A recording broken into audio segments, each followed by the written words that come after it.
Good morning. Welcome to 2019. It's already here and January's half over.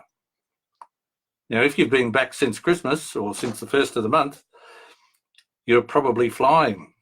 But if you didn't get back until today, what are you doing? Have you already set your objectives for the year?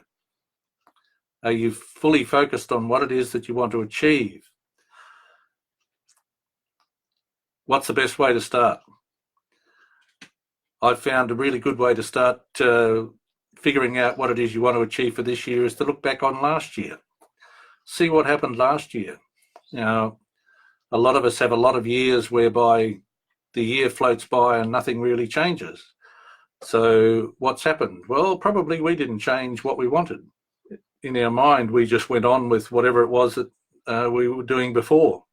And in small business, of course, or in any business for that matter, we can actually get caught up in the day-to-day rather than thinking about what it is that we want to achieve.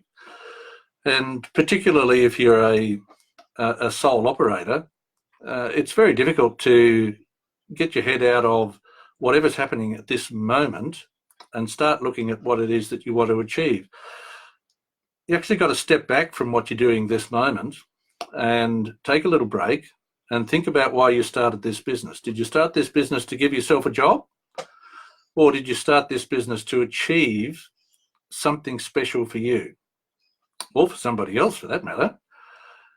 And indeed, if you did that, revisit the goals that you had at that time and figure out how you might achieve that goal. Now, if you started in business just to give yourself a job, you're probably succeeding if you can't see beyond the day-to-day, whatever's happening this moment. So, all very well to talk about that, but how do you actually do it? The first thing to do, once you've set out what it is that you want to achieve, is figure out how you can actually achieve that. And a good way to do that is to start establishing some KPIs. Now, what's a KPI? Well, it stands for Key Performance Indicator. And that suggests that there are key things which, if you perform them correctly, will indicate the level of success or otherwise that you're likely to have. So, how do you identify what is a key performance indicator? Well, you will have a process. Even if you haven't got it written down, there will be a process in your business of activities you need to undertake in order to achieve the outcome that you are seeking.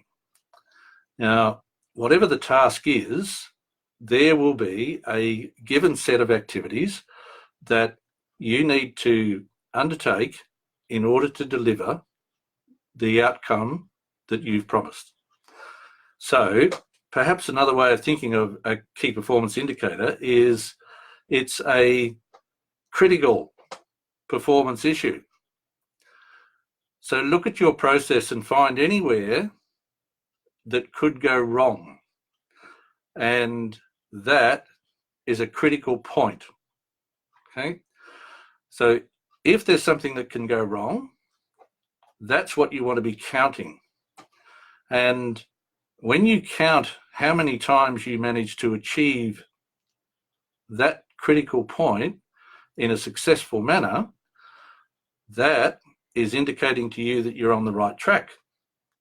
If you manage to break at that critical point, that's indicating to you that there's something to learn. Now, there's plenty of points in whatever your process is that can break.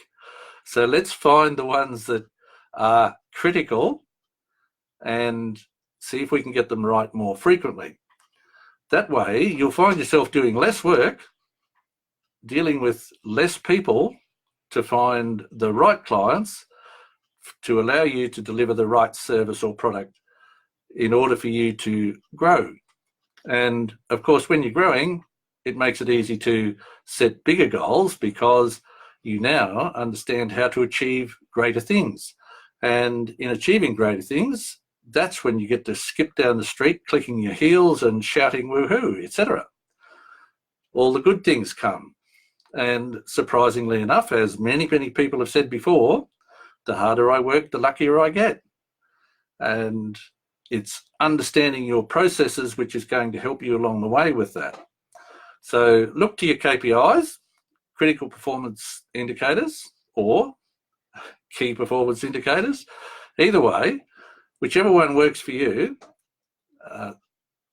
sort out as many as you possibly can, count them as accurately as you possibly can, look for the learning opportunities and make more of them a success more frequently. That way, you're off to a really good start.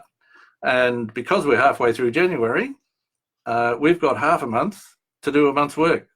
So I'm off now to go and do mine.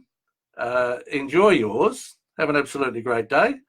And let's do this again next Monday and see if we can't get motivated for another week of greatness.